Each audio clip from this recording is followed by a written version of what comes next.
CBN e G1. Eleições 2018. Você já escolheu quem você quer no comando do estado de São Paulo para os próximos 4 anos? A CBN, em parceria com o G1, seguem aqui nessa missão de trazer a você informações do conteúdo de cada um desses candidatos ao governo de São Paulo. Até o dia 24 de setembro estaremos aqui neste mesmo horário fazendo as entrevistas com quase todos os candidatos. O único que não vai participar conosco é o candidato do PSDB, João Dória, que não aceitou o nosso convite, mandou via assessoria de imprensa a recusa ao nosso convite para participar dessa sabatina aqui, que já é tradicional na CBN, que neste ano traz como parceria o G1. Participam comigo aqui o repórter da TV Globo, do G1 também, Bruno Tavares, Cíntia Acaiaba do G1 e Fernando Andrade da CBN. E é claro, você aí que está nos acompanhando tanto pela internet quanto pelo rádio, você pode participar mandando para cá a sua questão com a hashtag CBNG1. Em qualquer rede social você pode utilizar a hashtag CBNG1 ou até mesmo para o meu e-mail aqui que eu abro ele na hora, fabiola.cidral@cbn.com.br. A ordem das entrevistas foi definida por sorteio, com a presença de todos os representantes dos partidos. E hoje o nosso entrevistado é o candidato do PRTB, Rodrigo Tavares. Ele nasceu em Guarulhos, tem 37 anos, é advogado, servidor público e participa pela primeira vez de uma campanha eleitoral. Nunca foi candidato a nada. Na vida pública, exerceu alguns cargos nas secretarias municipais de Guarulhos, no PROCON. Até o início de 2018, era diretor da Secretaria de Trabalho, Emprego e Renda de Guarulhos. O vice na sua chapa é Jairo Glixson, que também é do PRTB. Nas últimas pesquisas de intenção de voto, aparece com 1% das intenções de voto. Bom dia, candidato Rodrigo Tavares. Muito obrigada por estar aqui. Bom dia aos nossos ouvintes da Rádio CBN. Bom dia aos nossos web telespectadores do G1. É um prazer estar aqui, trazer aqui as propostas, a visão de um jovem, o que pensa para o governo do estado de São Paulo. O senhor é praticamente desconhecido, né, do público, dos eleitores, está participando pela primeira vez de uma campanha, é um partido pequeno, não tem nenhum parlamentar eleito na Câmara Federal, aqui também na Assembleia Legislativa não tem. Como não desanimar nesta campanha? Como seguir adiante nesta campanha ao governo do estado de São Paulo, ainda com 1% das intenções de voto? Olha, sigo em frente firme e forte com a injeção de ânimo que recebo todos os dias na rua, sabe? Tenho estado no litoral, no interior do estado de São Paulo, e eu percebo a vontade das pessoas, da população em renovar.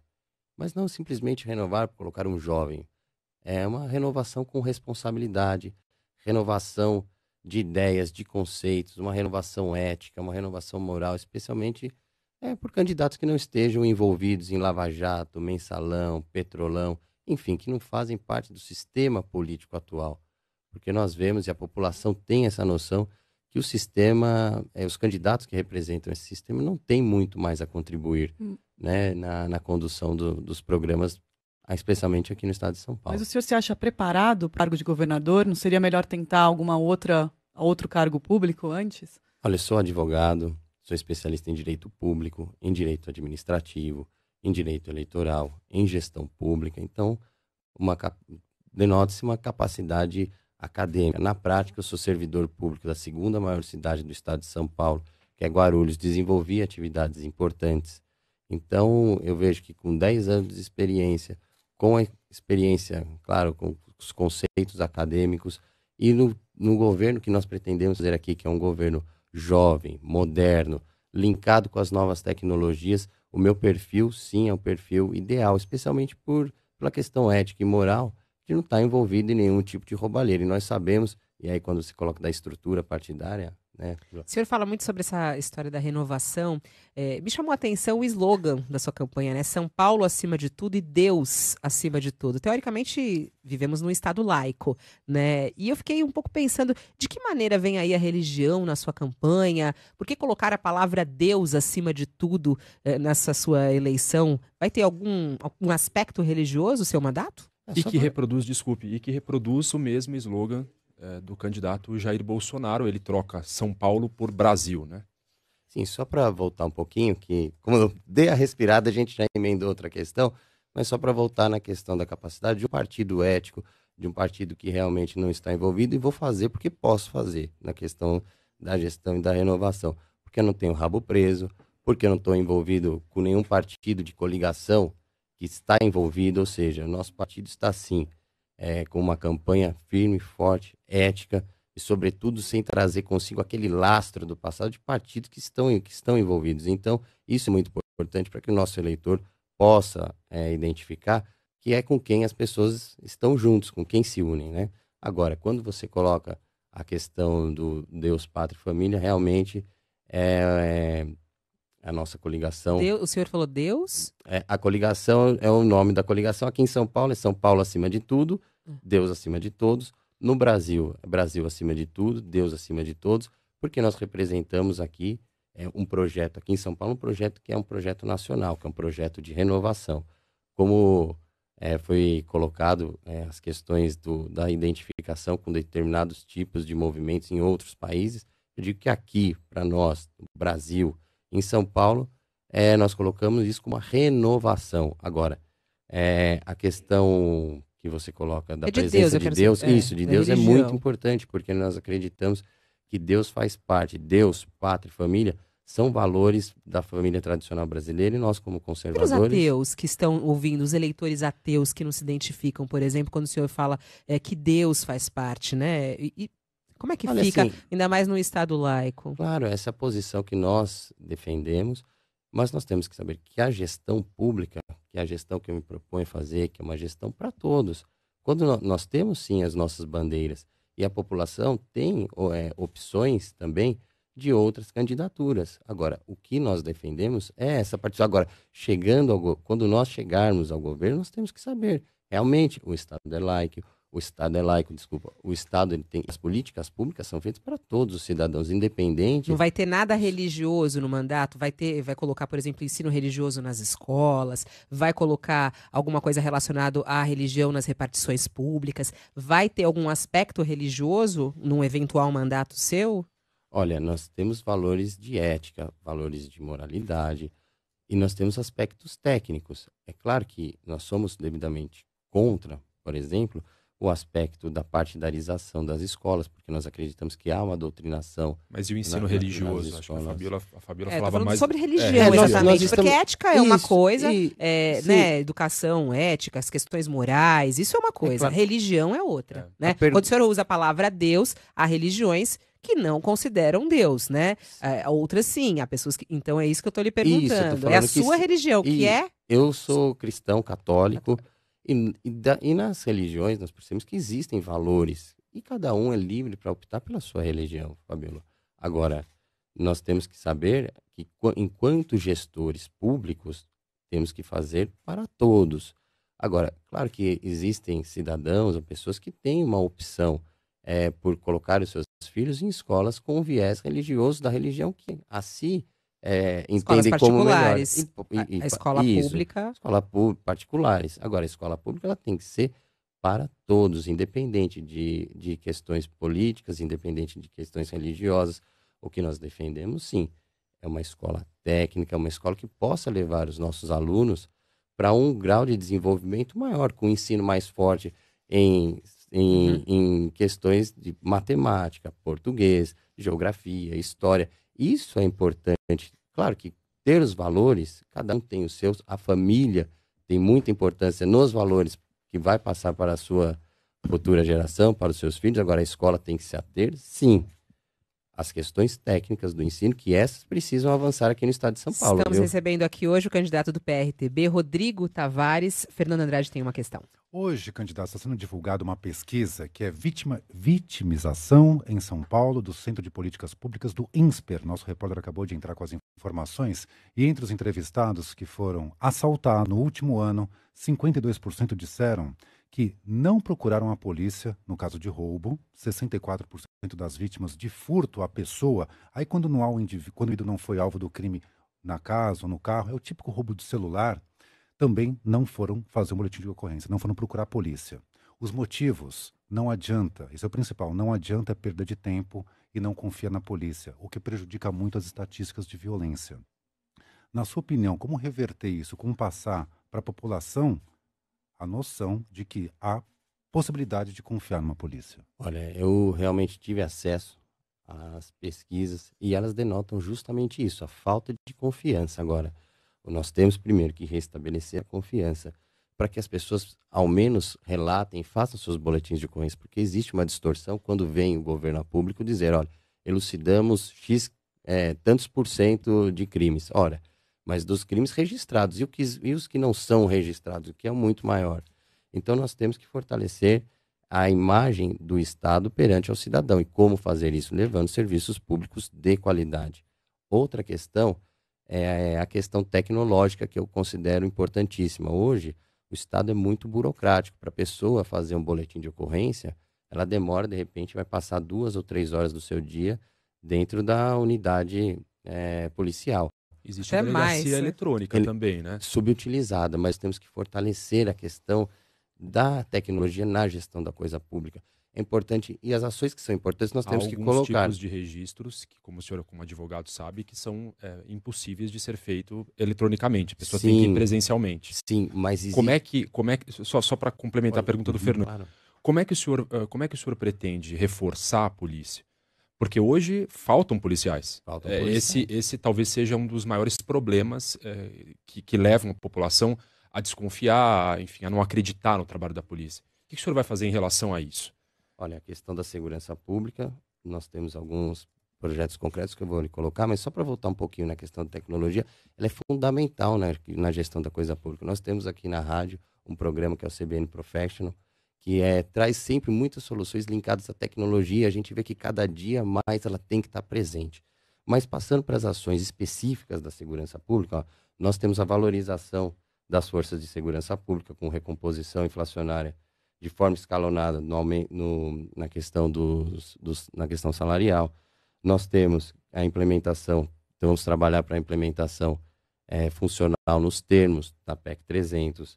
Nós temos PEC 300 ainda não foi aprovada. Não, né? Isso, assim que for aprovada, ela precisa ser regulamentada nos estados. Uhum. Então, assim que for, e nosso governo trabalhará nesse sentido, porque o estado ele tem que estar linkado com o governo federal. Nós temos uma possibilidade muito importante, eu repito, de ter o governo estadual na eleição do Rodrigo Tavares linkado totalmente com o governo federal, com a eleição do nosso presidente Jair Bolsonaro. Então, esse link tem que haver. E é nesses termos, olha, aprovado sendo, nós iremos aqui de forma muito ágil regulamentar. O senhor acha que consegue ultrapassar? O senhor está com 1% das intenções de voto, né?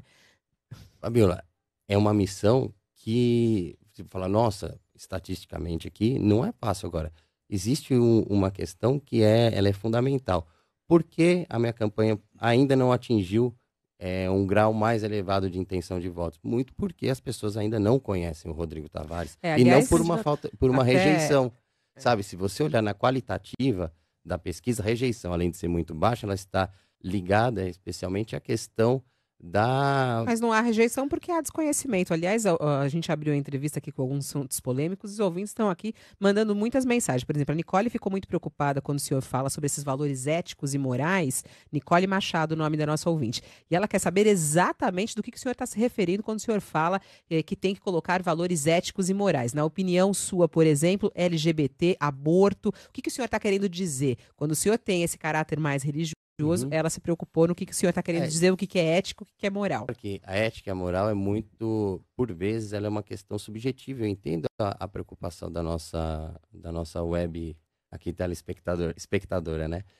Mas a questão é que nós temos que levar valores que realmente se adequem ao estágio social em que nós estamos. Ou seja, vou tentar ser um pouquinho mais claro. Nós temos valores na sociedade que estão se perdendo, muito em virtude dessa... a tecnologia é muito boa, mas a velocidade da informação é muito rápida. Exemplos desses valores que foram perdidos. Por exemplo, a questão de unidade, a questão de... Unidade? Unidade, por exemplo, assim, nós estamos aqui vivendo uma questão de pátria, família, é aquilo que nós defendemos. Então, não há esse ensino. E o público LGBT não pertence a... Pertence. E por que não está em nenhum momento mencionado no plano de governo do senhor? Alguma política para minorias? Quando eu coloco que nós temos que focar numa questão técnica e no governo para todos são todos. Ou não são todos? O que eu quero dizer é o seguinte, não há divisões, nós não propomos nenhum tipo de divisão. Candidato, mas desculpe, eu acho que é o que a Cíntia se refere, é que determinados públicos, como o LGBT, têm demandas muito específicas e é um público vulnerável. Vulnerável à violência, enfim. É um público vulnerável. Acho que o que a Cíntia se refere é se não há uma preocupação do senhor em estabelecer políticas que amparem as minorias. Todas as vulnerabilidades sociais, elas têm sim. Que nós e por que não está mencionada no plano de governo? Não há um interesse específico? Não, é porque nós não criamos cisões entre particularizações. Nós tratamos as questões vulnerabilidade, por exemplo, como vulnerabilidades sociais de uma sociedade como um todo. Então, nós não particularizamos. Agora, é claro que determinadas demandas específicas, elas têm que ser atendidas. Esse é o papel do governo, do governador. Se eu me faço entender, um governo para todos. Então, identificada a vulnerabilidade, nós temos sim que colocar à disposição do cidadão a forma como suprir ou como avançar nessa questão. Agora, o candidato até do seu partido, que é vice de Bolsonaro, Hamilton Mourão, disse nessa semana uma frase que está gerando muita polêmica, né, dizendo justamente que famílias, jovens que são criados por mães e avós podem ser aliciados pelo crime, são né? Fábricas de são elementos fábricas desajustados, né? O senhor concorda com isso? É um pouco disso que o senhor está falando ou não? Não. Estou lhe perguntando. Não, sim. A pergunta sim, né? A resposta é não. Eu estava lá no momento da palestra e eu pude perceber o contexto em que ela foi dita. O que, na verdade, nós estávamos falando ali, o que o general estava falando, é que realmente, quando há uma desagregação do núcleo familiar, e lamentavelmente isso ocorre, e o peso para a condução da família, se posso dizer assim, o peso na responsabilidade na condução da família fica sobretudo com as mulheres. E aí é um peso que o Estado precisa ajudar as nossas mulheres a carregar. Com o quê? Com as políticas públicas de educação, de saúde agora. Quando a gente fala da questão do núcleo familiar, a gente tem que entender por que esses homens não estão ali participando daquele núcleo familiar. Esse candidato, veja só, desculpe interromper o seu raciocínio, mas é que, só também para ficar claro, nós estamos em 2018. Sim. Há diferentes núcleos familiares no dia de hoje. Eu ia chegar aí. Há núcleos familiares compostos só por homens, só por mulheres. Esses núcleos familiares, eles, na visão do senhor, do seu partido, eles trazem algum tipo de distorção à formação do indivíduo? Nós acreditamos que, hoje, como você coloca, existem vários núcleos familiares. Mas o exemplo que foi dado naquele momento é da destruição do núcleo familiar. Naquele momento, o que o nosso general colocou foi isso. Mas o núcleo familiar é sempre composto com homens. Olha, nós estamos falando de uma decomposição da família como um todo. Como vocês me colocam aqui, hoje, no modelo existente, existem vários tipos de família. Então, e famílias só de homens, só de mulheres. Nós falamos de todos os tipos de família agora. Então, mas aí quando ele especifica uma família composta só por mulheres, ele identifica um problema nisso. Minha pergunta é se o senhor também identifica um problema nisso. Não, a resposta é não. Agora, posso concluir o que está me dizendo? É o seguinte, que nós sabemos que quando há uma degradação do núcleo familiar, realmente os jovens eles ficam mais expostos. E aí a questão era diferente. Eu não sei se os senhores viram o vídeo como um todo, ou se, pelo menos, as pessoas que colocam, fazem as referências, pensaram a questão dentro de um contexto. Elas viram, porque eu estou dizendo, eu estava lá, e o contexto foi muito pelo contrário do que tentam impingir. O contexto foi, as políticas públicas precisam chegar para auxiliar essas mães, essas avós, a levar, a ter esse cuidado com o jovem. Por quê? Porque no contexto, naquele momento, o que se dizia... frase, né, de famílias criadas por avós e mães. A gente tem, segundo os dados do IPEA, 44% dos lares brasileiros são justamente pagos pelas mulheres. A gente tem várias... E a mulher, muitas vezes, ela está ali sem a questão do marido e cria essa criança, esse adolescente de uma maneira incrível. Enfim, justamente, e aquelas que porventura precisem, e a maioria acredito precisa do suporte do Estado, precisam ter do suporte. Suporte do Estado seria o suporte do pai? Não, o suporte de saúde, suporte de educação para que esse jovem permaneça na unidade escolar. Porque vocês estão me colocando, olha, por vezes, é a mulher, em 44 que você colocou? 44%. A mulher é a chefe de família. Bom, ela trabalha. Geralmente ela trabalha fora. E aí ela não tem estrutura de com quem deixar o seu jovem. Então, o Estado... E normalmente tem um salário menor até, né? Que é o candidato né, do seu partido, né, da sua aliança, até defende que pode haver uma disparidade, né, salarial entre homens e mulheres. Não defende, não.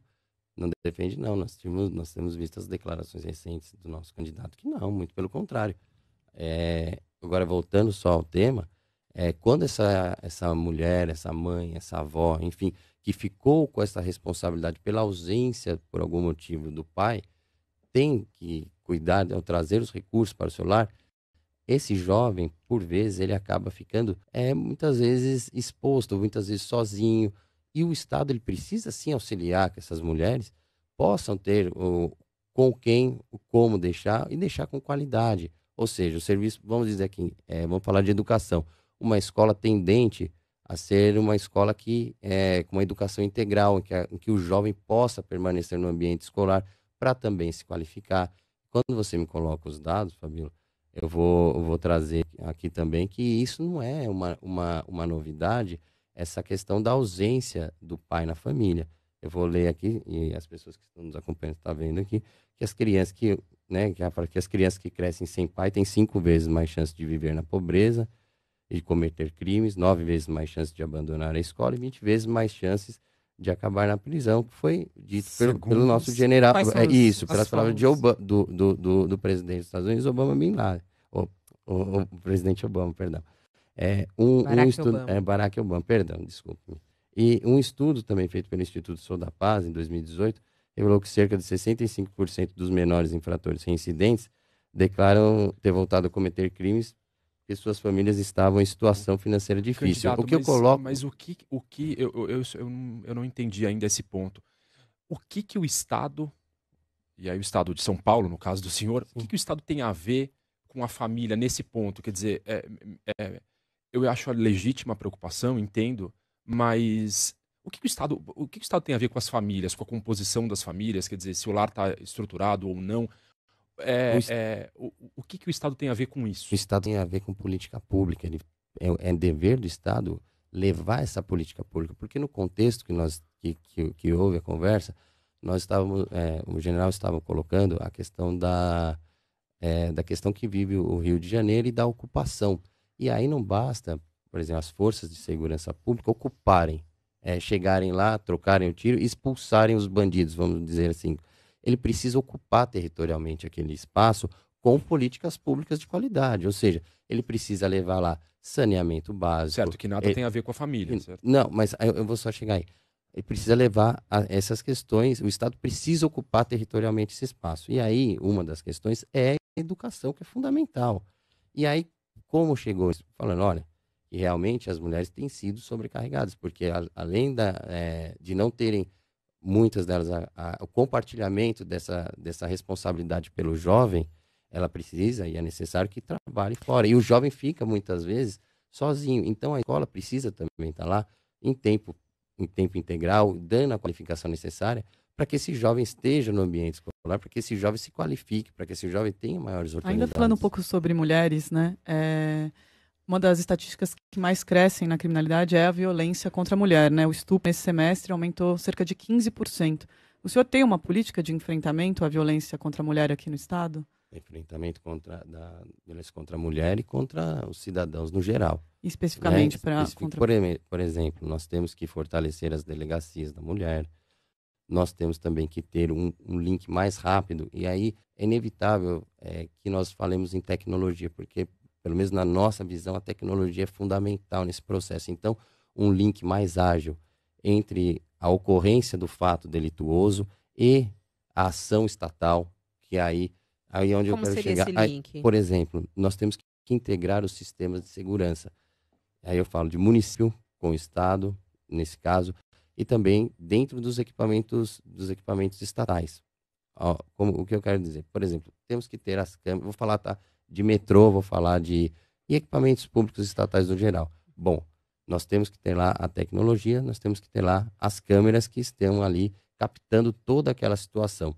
Mais do que isso, nós temos que ter linkado quando há a prática do fato delituoso e a câmera flagrou, é preciso que se tenha um link muito rápido, com a força de segurança mais próxima. E isso, a tecnologia, ela é fantástica.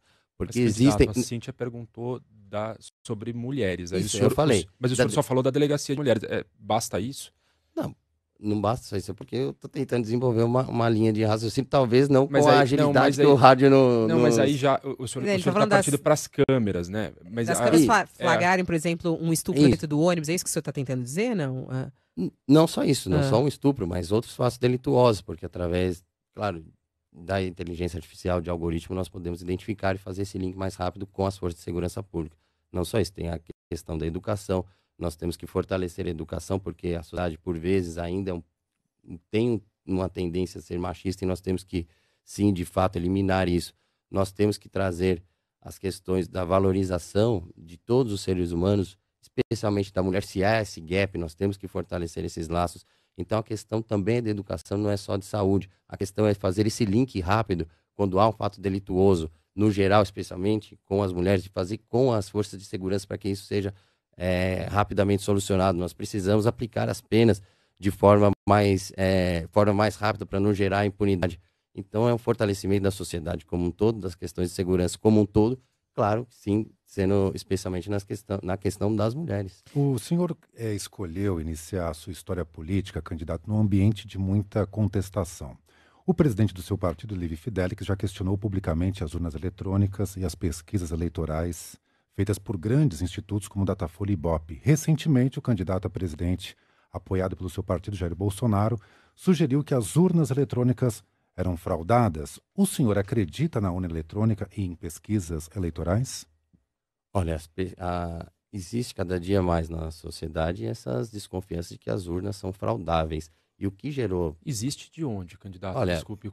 Qual setor da sociedade em que há essa contestação, além São 22 anos e nada foi próprio provado até hoje. TSE fala da credibilidade da nossa eleição. Da onde vem essa desconfiança, exatamente? Na medida em que é aprovado o projeto de lei para que as urnas eletrônicas elas passem a ter, imprimir seus comprovantes, e essa lei não é implementada, pode-se gerar, sim, uma desconfiança por qual foi o motivo. Agora, ainda não há provas. As pessoas têm esse sentimento popular. Você fala de onde? De todos os setores da sociedade. Se você pegar o smartphone que hoje está presente na mão de todas as pessoas e você fizer uma busca rápida, você vai ver tantas e tantas pessoas colocando em xeque. Ora, nós queremos a total transparência e não há uma forma de você clara de você auditar esses dados a posteriori. Todas as urnas eletrônicas são auditáveis. Quem disse Inclusive, isso teve foi nas a presidente eleições do Superior Tribunal Eleitoral, a ministra Rosa Weber, asseverou ontem que todas as urnas são auditáveis. Isso é sabido da população. Isso não é sabido da população. Se me desculpe, eu tenho que... Porque a declaração do presidente a declaração, do STF. eu sei, mas eu estou falando assim, o processo da auditagem, ele não é claro para a população. Estou dizendo assim, olha, você está me dizendo, a presidente disse que é auditável. Só que esse conselho tem que chegar para a população. E a população tem, sim, o direito de acompanhar essa auditagem. Então, isso tem que ser colocado de forma mais clara. Quando então, ela pelo não que eu estou entendendo, o senhor também acredita na possibilidade de fraude. Eu acredito que as urnas são fraudáveis. Pode existir? Pode existir, pode não existir. Agora, é preciso que o processo seja mais transparente. O que acontece é que quando os processos não são transparentes, isso gera dúvida no cidadão. E o senhor acha que não há transparência hoje no processo eleitoral brasileiro, mas vai participar dele? Vou participar dele, acredito no processo eleitoral brasileiro, só digo que ele precisa ser mais transparente, especialmente na contabilização. E com relação às pesquisas, o senhor acredita em grandes institutos? Olha, as pesquisas elas são feitas seguindo dados atuariais, seguindo uma metodologia. Se a metodologia está certa ou errada, aí é uma questão que abre possibilidade de discussão, uma discussão acadêmica. Agora, são as pesquisas que são postas, porque muitas vezes elas geram dúvida na população, porque o resultado final ele acaba sendo diferente daquele resultado que foi apontado. Então, o que eu digo aqui, são as pesquisas estão aí, são dessa forma, nós precisamos discutir a metodologia dessas pesquisas, e aí discutir por quem tem a competência para discuti-lo. Mudando um pouquinho de assunto, a gente está recebendo aqui hoje o candidato do PRTB, ele que é o Rodrigo Tavares. No seu plano de governo tem lá um item falando que o senhor pretende conceder desconto de IPVA aos servidores públicos. Isso não é beneficiar apenas uma categoria? Olha, o ideal, o objetivo dessa proposta, quando foi colocado, é que os nossos servidores hoje eles têm, lamentavelmente, um déficit na questão salarial. Nós pretendemos implantar um sistema de avaliação em que o salário ele seja crescente, tendo em vista as avaliações positivas ou negativas. Claro, temos um salário para todos, agora quanto maior a produtividade do servidor... Não é só o servidor, às vezes, que está com salário defasado, né? Às vezes tem um trabalhador lá que nem registrado, nem carteira assinada ele consegue e que também tem que pagar o IPVA. Quando o senhor fala que vai dar um desconto de IPVA para os servidores públicos, não é beneficiar? E a categoria do senhor não estaria advogando em causa própria? Não estaria advogando em causa própria. A questão é que são milhares de servidores. Isso é a possibilidade apenas de trazer uma forma de equalizar ou trazer uma possibilidade de como eu posso te dizer, de trazer uma distorção de uma pequena forma, já que o salário está tão defasado. Eu concordo que nós precisamos agir como um todo. Agora, eu não acredito. Quem é que tem carro, né? Será que todo mundo tem direito ao carro? E aí tem uma outra questão que é justamente o incentivo ao uso do carro. Será que é um caminho moderno? O senhor que defende o novo, será que isso é o novo? Você incentivar o uso do veículo, dar desconto de IPVA aos servidores como forma de compensar os salários baixos? Não, mas, Fabíola, é um pequeno desconto. Nós estamos falando aqui, Fabíola, tá certo, se você colocar aqui, parece que pode parecer, olha, estamos isentando as pessoas de IPVA. Quanto? Um pequeno desconto que ele pode variar até 5%, a depender também da produtividade do servidor, não é nada além disso. Agora, é claro que nós temos que incentivar os outros modais de transporte, nós sabemos que... Mas só vai ter desconto o servidor que tiver um bom desempenho, é isso? Um bom desempenho, porque nós estamos falando aqui de políticas de gestão moderna. O servidor, ele... Não, claro, tem os servidores que têm o direito a adquirir. Pois não. Não vira um toma lá da cá? Quer dizer, não, o servidor não tem que trabalhar bem, independentemente do desconto que ele vai ter no imposto A. Sim, ele tem, claro que tem que trabalhar bem, todos nós temos que trabalhar bem, é um incentivo. É um incentivo porque é um imposto, ele é um imposto estadual. Como é uma forma do próprio público, do próprio cofre público estadual, no caso da própria gestão estadual, conceder, tentar diminuir esse gap que é existente. Nós estamos falando de um pequeno desconto. E por que não aumentar o salário do trabalhador de forma efetiva? Concordo contigo. Para que a pessoa tenha aquele aumento no salário, incorpore benefícios, incorpore isso na aposentadoria. Não é, desculpe, candidato, não é uma migalha. Olha, é a possibilidade real que nós temos. Nós temos que fazer o Estado ser mais eficiente, gastar menos, porque ele gasta muito e gasta mal, e aí sim nós vamos ter mais recursos para fazer tudo aquilo que nós precisamos. Agora, enquanto não há, a gente não pode fechar os olhos e falar, olha, não posso fazer nada. O mínimo que seja, eu garanto que é muito para muitas candidato, pessoas. O senhor também propõe aumentar a conta de luz para criar um seguro de R$5.000 para pessoas que vivem em áreas de calamidade. O senhor quer mesmo aumentar a conta de luz? Não é aumentar a conta de luz, é uma contribuição que ela não é também compulsória. Nós levamos a possibilidade de falar com a sociedade, olha, aqueles nossos irmãos que sofreram em virtude de alguma calamidade pública, ou em virtude de algum fato natural, perderam ali os seus bens, perderam os seus documentos, estão ali numa situação muito difícil. É uma forma que nós propomos da sociedade como um todo também ajudar essas pessoas. O Estado precisa estar lá presente, precisa. Vai ser uma doação, não vai ser uma taxa que vai ser cobrada? Não, será a possibilidade. Vai ser perguntar à pessoa, você quer doar? E aí nós vamos fazer dentro disso, securitizar com os valores que são arrecadados. Não vai ser compulsório. Não vai ser compulsório, é uma Como possibilidade. Vai ser feita essa pergunta se a pessoa quer doar? Está lá o valor, você quer pagar, você paga. Se você não quiser pagar, você não paga. Agora, não vai ser compulsório, então. Não será compulsório. Agora, o importante, e aí você me dá uma possibilidade de falar algo que eu acredito muito importante, que é a questão da informação para o grande público. E aí nós temos e nós prevemos também, está no nosso plano de governo, como fazer para as informações no geral chegarem para o grande público. E a tecnologia é uma grande aliada nesse sentido. Falando sobre ainda transportes, tem uma outra medida sua no seu plano de governo que é bem polêmica, que é o mototáxi. É proibido aqui na cidade de São Paulo, já foi proibido, né? Não foi aprovado na Câmara, a Prefeitura também vetou. Especialistas na área de segurança viária dizem que o mototáxi é altamente perigoso. A gente tem um número altíssimo de mortes no estado de São Paulo, 5.500 mortes por ano no estado de São Paulo em acidentes de trânsito ou crimes de trânsito. Não é um perigo o senhor defender o mototáxi? Eu acho que o perigo é implantar sem as devidas análises técnicas. Agora, o que eu proponho, tá aí, Fabíola, se você fizer a leitura completa, pelo menos, tá no plano original que nós colocamos, é a possibilidade de discutir, porque nós temos realidades, nós temos 645 municípios no estado de São Paulo. Tá, mas aqui na capital paulista, que é onde mais, de repente... maior frota. Maior frota. Isso, mas a capital não é todo o estado, né? O estado, mas ele o senhor é muito defende grande. na capital o mototáxi? Não, eu defendo a discussão para que o Detran possa fomentar essa discussão, porque eu tenho certeza que em muitos municípios é uma questão muito viável. Agora, eu não posso... Agora, o que nós não podemos... Só uma questão. Então, faz parte dos estudos técnicos. Agora, omitir a discussão desse ponto, eu acho que é... Aí já sim... foi discutido na capital paulista, Okay. e muito discutido na capital paulista, tanto é que isso não é uma coisa nova. A gente tem, principalmente no nordeste do país, o mototáxi é uma alternativa de transporte e também de acidentes, é um alvo de muitos acidentes, e aqui na capital paulista foi registrado. O que eu pergunto é, o senhor vai querer voltar essa discussão aqui na capital paulista também? E transporte individualizado também, não seria melhor investir em transporte de massa? A questão da discussão é para que os governos municipais o façam. Eu não posso responder pela capital. A capital é de responsabilidade da prefeitura, do município aqui de São Paulo. Nós não podemos... Tem municípios no estado de São Paulo que pretendem avançar com essa discussão. O que nós queremos é fomentar. Então, existe a possibilidade técnica. Vamos trazer os técnicos para que se fale. Agora, não falar, suprimir esse tema, eu acho que é muito mais perigoso do que, de fato, colocar esse tema em discussão. Candidato, o senhor fala em possibilidade de privatizações de estatais não vitais para o Estado.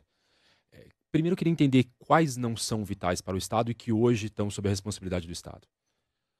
Por exemplo, nós podemos privatizar todas aquelas...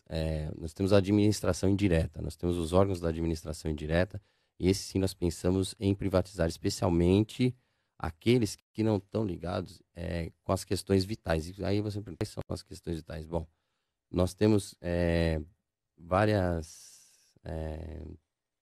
A Sabesp, por exemplo, o senhor privatizaria a Sabesp? A Sabesp já né, uma empresa de 50,3%. O restante... Totalmente não, porque é uma questão vital. Por exemplo, água. A água é uma questão vital. Eu não privatizaria 100%, né? Pelo menos essa é a minha expectativa. Quais o senhor privatizaria?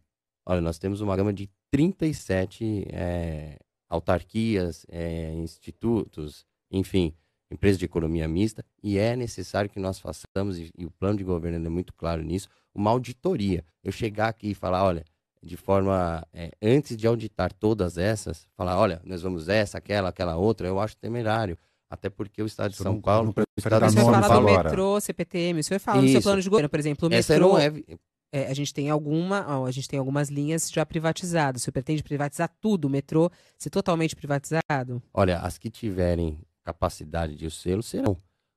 Por que eu vou dizer capacidade de ser? Porque também nós temos que criar, e essa é a necessidade de criar um ambiente negocial propício.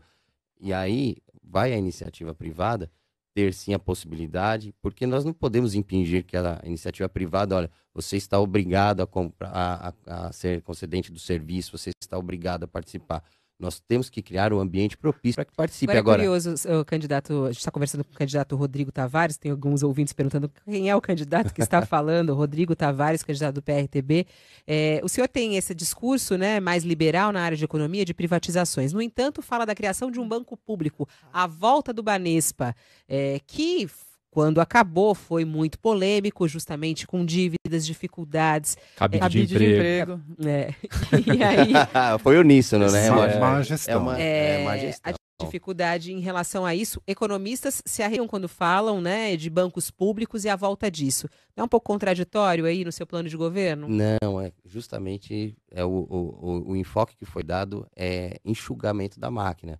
Porque nós temos hoje no estado de São Paulo 2 bancos, o Banco do Povo Paulista e o Banco de Desenvolvimento e Fomento.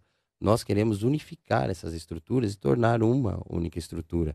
E aí sim, nós conseguiremos, inclusive, Hoje, eu acredito que parte dos ouvintes já tem acesso, talvez até aqui, dentro do nosso estúdio, algumas pessoas têm acesso a bancos que, de fato, têm a sua atuação também de uma forma mais leve, virtualizada. É nessa forma que nós pensamos, Fabíola. E nós pensamos trazer essa estrutura para torná-la, unir essas duas estruturas, tornar esse banco mais forte, para que nós possamos também atuar recebendo empréstimos do exterior a custo muito mais baixo do que atualmente é praticado pelos bancos que estão se desenvolvendo, não, que atuam no mercado brasileiro, e aí poder fomentar algumas políticas públicas, especialmente aquelas voltadas, como exemplo está no nosso plano de governo, a juventude, financiar aquele jovem que sai da universidade para que ele possa ter um acesso a financiamento para a sua atividade. Quanto custaria abrir o Banespa, de novo? Quanto seria esse custo?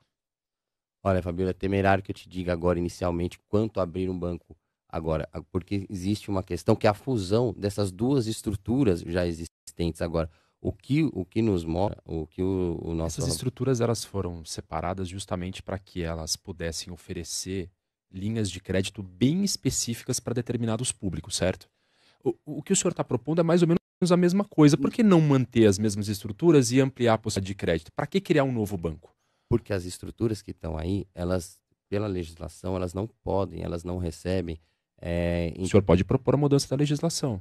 Isso, mas legislação estadual. Isso, é a legislação estadual. Quando for feito, e vai ser feito sob o meu governo, essa proposição, essa proposta, nós vamos enxugar essa máquina. Nós temos dois bancos, nós vamos tornar apenas um banco mais forte. Mais do que isso, nós vamos também, dentro dessa proposta, propiciar que esse banco capte no exterior recursos a um custo muito mais barato e passar para a população do Estado de São Paulo, para toda a população, mas especialmente aquelas que precisam ser fomentadas, como a área de tecnologia, a área da juventude, o custo mais baixo desse Mas como o senhor barraria o uso político do banco? Não, mas aí é uma outra questão muito importante que você me dá a oportunidade de colocar, é que nós vamos fazer com esse banco cargos eminentemente técnicos, uma estrutura muito enxuta, e quando falarmos em direção também com mandatos, ou seja, a pessoa ela vai ter o seu período e ela vai sair. Não é algo que nós estamos criando para ter ali um cabide de emprego, muito pelo contrário. O que eu prego é justamente que nós tenhamos uma gestão mais moderna, mais leve, que nos livremos dessas políticas do passado. Nós temos que ter um Estado mais ágil, mais eficiente, mas a controladoria ficaria mais menor, forte, próxima? Como que seria? Porque esses empréstimos são feitos... Isso, nós temos que fortalecer a fiscalização. Nós temos órgãos fiscalizadores do Estado de São Paulo e nós temos o maior fiscalizador de todos, que é a população, que também vai falar, olha, a política pública... E aí eu não digo só em referência ao banco, não, mas em todas as políticas públicas, dizendo, olha, através do seu aplicativo, que é um contato direto, fala, olha, essa política pública não está chegando, essa política pública não está sendo eficiente, nós temos que ter a capacidade de receber essas demandas e dar a resposta que a sociedade precisa. O senhor fala bastante sobre o uso da tecnologia, até como uma forma de enxugamento da máquina, né? O senhor já falou várias vezes aqui de enxugar a máquina. A gente vive um problema no Brasil, em São Paulo, do desemprego, que é algo gravíssimo e que é realmente um dos principais problemas levantados por candidatos, né? Um grande desafio é conseguir gerar os mais de 5 milhões de empregos que estão faltando no estado de São Paulo. E com a chegada da tecnologia, a gente sabe que tem mais desemprego por aí, né? Vários pesquisadores dizem que a gente vai ter aí pela frente uma geração de inúteis, inclusive que não serão nem empregáveis. Que diz o Harari, inclusive. Agora, como que o senhor pretende gerar empregos e trazer tecnologia? Não pode gerar aí mais desempregos, essa tecnologia? Se não qualificarmos e requalificarmos, sim. Nós temos a tecnologia, é uma coisa bárbara, porque os cursos de qualificação e requalificação na área tecnológica, eles são e o Estado tem que prover e proverá, são cursos rápidos. Então, para você operar novos maquinários, enfim... estar inserido nesse mercado também de forma muito ágil. O Estado tem, primeiro, que levar a população do Estado que sim, vivemos uma nova revolução industrial, uma revolução tecnológica e que ela está chegando. Fazer a teoria do caos? Não, mas é simplesmente você criar essa consciência que as pessoas precisam se qualificar. Bom, criada a consciência, temos que dar os instrumentos adequados e o daremos para que a pessoa se qualifique. nós temos um período de implantação, e nesse período de implantação é importante que nós qualifiquemos a nossa mão de obra. É dessa forma que nós pretendemos agir e agiremos. Existe o senhor vai cortar cargos isso. públicos, por exemplo, cargos comissionados? Vai cortar quantos? A estimativa é que inicialmente nós cortemos cerca de 45% a 50% dos cargos comissionados, o que é uma grande coisa. Nós temos que governar pelo exemplo. Então, o executivo, ele não pode chegar e falar, olha, vamos extinguir determinados tipos de atividade, porque não cabe ao executivo. Agora, cabe ao executivo dar o exemplo. Trazer pessoas altamente qualificadas, pessoas, claro, dentro dessa margem de 50% que ficará... Mas no lugar desses comissionados serão contratados através de concurso público, então a gente vai ter aí algumas demissões. A gente tem mais de 3.600 cargos comissionados no estado de São Paulo, metade disso mais ou menos são então de novos demitidos. Estarão porque são cargos de livre provimento e nomeação, como tal também de demissão ad nutum. E os outros recursos tecnológicos que o senhor pretende colocar? Porque o senhor coloca várias questões, né, tecnológicas, que as pessoas possam resolver coisas de casa, o que é justamente uma discussão no mundo hoje de cidades modernas, cidades inteligentes, e que é um desafio, porque é muito difícil colocar isso em prática. Sendo que 25% das escolas em São Paulo, por exemplo, não tem banda larga. O senhor fala muito nos aplicativos startups, mas não seria melhor, de repente, melhorar essa rede de Wi-Fi, de banda larga nas escolas? Seria, não só seria como será, porque assim, nós temos que melhorar a qualidade da transmissão. Nós temos muito pouco antenas aqui no estado de São Paulo e nós precisamos avançar nesse sentido. O estado ele precisa romper algumas burocracias, e aí a questão realmente a questão da relação com o legislativo, para que se implemente de forma mais ágil. Quando a gente fala de sinal de Wi-Fi, quando a gente fala da tecnologia, quando a gente fala internet, a gente precisa de antenas. Mas o senhor não fala para as escolas, né? Fala muito no restante. Mas eu estou dizendo como todas as escolas são fundamentais. Se você colocando aqui no nosso plano de governo, nós pretendemos trazer para dentro das escolas centros de realmente audiovisual, para que essa turma que esteja mais jovem também já saia dali de uma forma mais qualificada. Agora, só para concluir, é uma preocupação, sim, quando eu coloco no nosso plano de governo, está na questão até social, que é a questão da democratização dos smartphones e do sinal da internet. O sinal da internet, ele para se desenvolver, ele precisa de uma maior quantidade de antenas. Então, para que isso aconteça, nós precisamos propiciar que as antenas sejam instaladas. Mas tanto smartphones quanto antenas, quanto essa rede de banda larga, são da iniciativa privada. E custa muito alto. As prefeituras não conseguem colocar, por exemplo, a internet de graça por toda a cidade. O senhor vai prometer isso para o estado inteiro? Olha, o custo será muito mais baixo. Eu estive conversando, como a tecnologia é algo que eu realmente gosto e me interessa, eu tive conversando com algumas empresas de tecnologia e no momento de elaboração do plano de governo, foi me assegurado que, olha, Rodrigo, nós temos um grande problema que é a instalação de antena, porque nós precisamos transitar os dados. Nós já estamos na tecnologia 5G preparando para a próxima tecnologia, mas é possível que nós ofereçamos para que se faça esse link entre população, cidadão e governo, para que haja toda essa confluência de dados que é necessária para que nós elaboremos as políticas públicas com dados concretos, com dados atuais. Uma rede, por exemplo, uma rede 3G, ela facilitaria muito esse contato, ela seria importante porque dá a questão do georreferenciamento. As empresas explicaram por que já não fazem hoje porque isso? Porque as antenas, elas precisam essencialmente das antenas de transmissão. E por que não instalam? Porque há uma burocracia exacerbada no momento da instalação, e é isso que eu proponho. Que nós precisamos rever a legislação. E o senhor olhou a legislação e viu que isso de fato procede? Isso de fato procede. Nós temos que desburocratizar, claro, toda a iniciativa privada, mas especialmente quando a gente fala de tecnologia, a colocação de antenas. Porque é essas antenas que realmente fazem os dados estarem disponíveis, transitarem. Ainda por falar em burocracia, o senhor tem um ponto que me chamou bastante atenção no plano de governo do senhor, que o senhor fala em simplificar os processos para obtenção de autorização para mineração. Primeiro, porque a mineração, e segundo, não é uma atividade que deve realmente ser bastante burocratizada, não no sentido negativo, mas no sentido de garantias de que isso não tem um impacto ambiental. É uma das atividades que mais provocam impacto ambiental. Concordo, e é por isso que E que gera um número relativamente pequeno de emprego, né? Sim, mas o governo, ele tem que estar atento a todas as demandas do Estado. Mas por que o senhor destaca a mineração? Não, porque eu destaco, se a gente for pegar o plano de governo, tem mais de 130 propostas de todas as áreas da atuação estatal. Você pode verificar lá. Mas quando o senhor fala de desburocratizar, o senhor fala especificamente da mineração. Eu falo a desburocratização está presente em muitas áreas do plano de governo, porque o Estado tem que ser menor, tem que ser mais eficiente, tem que ser menos burocrático.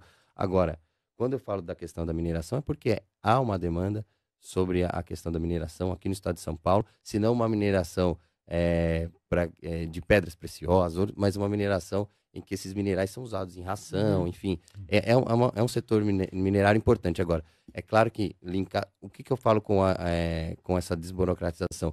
Os processos, eles têm que ser, sim, rígidos, os processos têm que ser, sim, muito vistos muito especificadamente, mas eles não precisam ser longos. Ou seja, quando a gente fala em desburocratizar, é para que esse processo ele seja assim, muito firme, porque nós sabemos o potencial de dano ambiental. Haja visto aí o caso Mariana, mas nós temos que não é o perfil, que é bom que se diga, que não é o perfil da mineração no estado de São Paulo, e nós precisamos sim que ele seja muito fiscalizado, mas é preciso que ele seja mais ágil. Bom, e ele não é ágil só porque os processos no estado geralmente não são ágeis. Pergunta aos nossos ouvintes aqui. Antes dos ouvintes, permita-me, Fabiola, o presidente do seu partido, o PRTB, Levi Fidelix, ele tem uma longa experiência com tentativas sem sucesso de candidatura. Disputou 3 eleições, 2 como candidato à presidência, nunca foi eleito. Ele desistiu nesse ano de 2018 para permitir que o general Hamilton Mourão assumisse a vaga de vice na chapa de Jair Bolsonaro. Agora ele é candidato novamente a deputado federal por São Paulo. Por que o senhor acha que o seu partido, criado por Levi Fidelix, merece a 14ª chance do eleitor de São Paulo, tendo acumulado um recorde de derrotas? Olha, eu não classifico como derrotas. Primeiro, um partido que participa de todas as eleições na majoritária é um partido vencedor, porque os amigos que nos acompanham e acompanham as questões políticas sabem que muitos partidos se omitem nesse momento, não colocam suas candidaturas e preferem estar debaixo do guarda-chuva de outras candidaturas. Então, quando você lança uma candidatura própria, especialmente nas majoritárias, isso por si só já é uma vitória, porque você leva ao eleitor a possibilidade de comparar, leva a possibilidade do eleitor a ter mais um ponto de vista, e isso é muito importante. A outra questão é que o PRTB, ele invariavelmente ele sai vencedor das suas eleições, se não elegendo realmente o representante, mas elegendo ideias. Nós temos aqui, por exemplo, aqui até próximo a questão do monotrilho, que em verdade é uma ideia que nós já defendemos desde lá de trás, que é o aerotrem. Nunca saiu do papel, né? Não saiu. O que é o monotrilho? Hoje nada. Então, que não saiu do papel na medida... Saiu, isso, né? O aerotrem não saiu. Justamente porque o aerotrem é uma forma muito mais ágil, inspirado no monotrilho, mas a ideia é de fazer o transporte sobre trilhos de uma forma aérea, como deveria ser feito agora. Não foi feito de uma forma integral. Outra questão que nós defendemos, que hoje aqui é realidade no estado de São Paulo... O senhor vai fazer, se for eleito? Vai continuar o monotrilho? Porque ele não foi concluído até agora. Dessa forma, realmente, nós temos que pensar sempre em trazer soluções criativas e tecnológicas para a resolução dos problemas do dia a dia. Isso vocês podem esperar de mim, a população do estado de São Paulo pode esperar de mim. Agora, da forma como foi feito, não. É preciso que se conclua para a obra não ficar pela metade? Claro, porque senão o gasto que foi colocado ali, o dinheiro que foi empregado, ali serviria para nada. Ou seja, precisa ser concluído, essa obra precisa ser concluída. Agora, as vindouras serão feitas de uma forma que nós imaginemos que elas sejam mais adequadas, de uma forma muito mais barata, de uma forma mais simples, enfim... Eu queria abordar o primeiro ponto do plano de governo do senhor, que é a construção de presídios. Como isso ajuda no combate ao crime?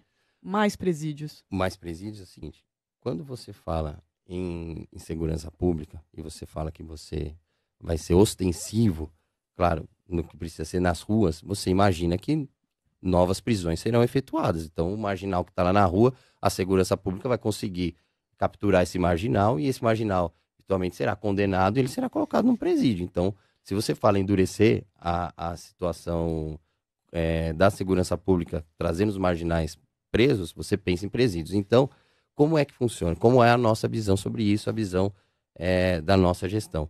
Ora, eu preciso ter o maior número de presídios. Por que eu preciso ter o maior número de presídios?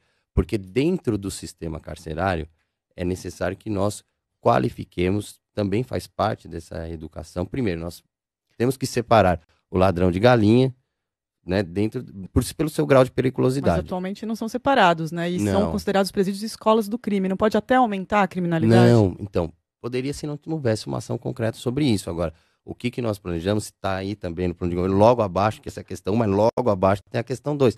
Nós temos que separar pelo grau de periculosidade, nós temos que realmente trazer a questão da qualificação do trabalho do preso. O preso precisa trabalhar. E não só isso, ele precisa aprender uma nova profissão, porque quando ele já sai... está previsto na lei hoje, né, candidato? Mas ele não é executado, nós precisamos fortalecer. Quando isso está inserido no plano de governo, é porque nós temos um viés especial, nós temos uma intenção especial de fazer acontecer, porque se eu deixasse, olha, tudo que está na lei e não é cumprido, falar, não, está na lei, olha, agora eu lavo minhas mãos, eu não quero, está na lei, enfim, nós temos que fazer que a lei seja cumprida. Aliás, esse é o papel do executivo. Ele propõe algumas medidas, mas realmente ele não as aprova. Tem projetos de lei de autoria do executivo, mas quem, ao final, acaba aprovando todos os projetos é a Assembleia. Mas o papel é fundamental de executar. A gente já tem aqui a maior população carcerária do país e não temos uma sensação de segurança como até a gente abordou nessa pesquisa hoje do INSPER, né? Quase 50% da população sofreu roubos ou furtos. Quer dizer, prender traz mais segurança? Prender, quando você prende, você dá uma resposta para a sociedade. Você prende... Só que lá dentro do presídio é importante, é fundamental que ele seja separado para que não funcione como realmente escolas do crime. Você separe o grau de periculosidade. Passo 2, você tem que fazer o preso trabalhar e aprender uma profissão, qualificar esse cidadão, porque senão ele volta para a sociedade, o que ele vai fazer? Ele vai voltar para o mundo do crime. Então, quando a gente prende, sim, é uma resposta. A sociedade quer ver. Ela vê o meliante, ela vê aquele cara que assalta, e ela vê esse cara andando livremente por aí, ela está segura? Ela não está segura. Agora, nós temos que tirar esse cidadão da vida em comunidade para realmente reeducar, para realmente qualificar, para que ele volte numa condição, só para concluir, para que ele volte para a sociedade numa condição de inserção social. Porque o que nós vemos é que realmente ele fica lá, funciona como verdadeiras escolas do crime, ele sai pior do que entrou. O João tem um projeto chamado Monitor da Violência, a gente está perguntando para todos os candidatos, chamado Monitor da Violência. A gente está perguntando para todos os candidatos qual é a sua proposta para reduzir a taxa de homicídios em São Paulo, que ainda está em cerca de 10,9 por 100 mil habitantes. Qual é a sua proposta? Eu pensei que ia ter uma continuidade. Não, nós temos, para reduzir o índice da violência, primeiro, nós temos de homicídios especificamente. Primeiro, nós temos que trazer para a sociedade que nós estamos, de fato, que as forças de segurança pública estão, de fato, atuando. Por quê? Há um efeito psicológico nisso tudo. Ou seja, se o bandido sabe, olha, eu vou matar e vou ser preso, ele vai pensar 2 vezes em cometer o ato delituoso. 2, tem a questão que nós temos que trazer, de fato, a polícia, quando a gente fala, a gente vai falar muito na questão repressiva, porque é o que está mais candente na sociedade agora.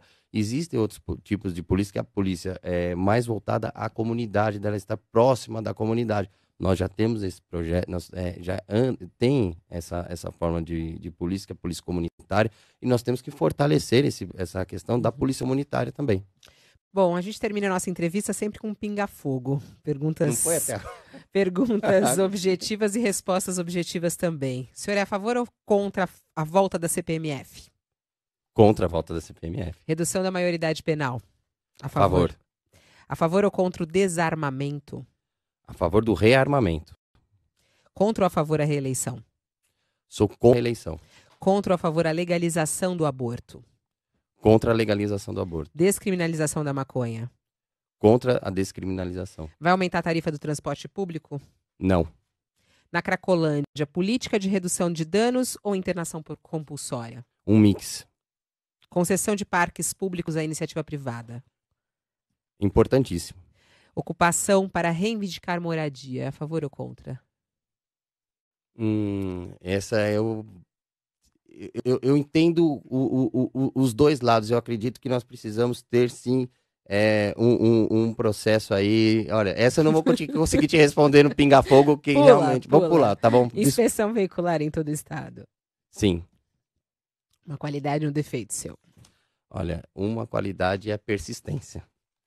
Um defeito, talvez, é ser muito perfeccionista. Isso me causa realmente... Defeito, perfeccionista? Eu acredito que todos os políticos falam isso, então o senhor já é um político, né? Olha, obrigado pelo batismo, mas eu quero ser um político diferente. Agradeço a sua entrevista aqui. Hoje recebemos o candidato do PRTB, Rodrigo Tavares. Amanhã será a vez de Paulo Scaff. Neste mesmo horário, Sabatina, CBN e G1. A gente espera por você.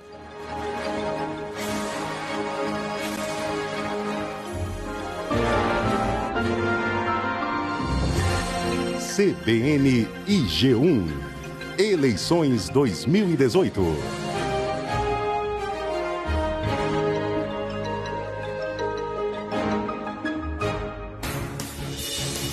Rádio CBN, ZYD 800, FM 90,5 MHz, São Paulo. Na internet, cbn.com.br e em nosso aplicativo.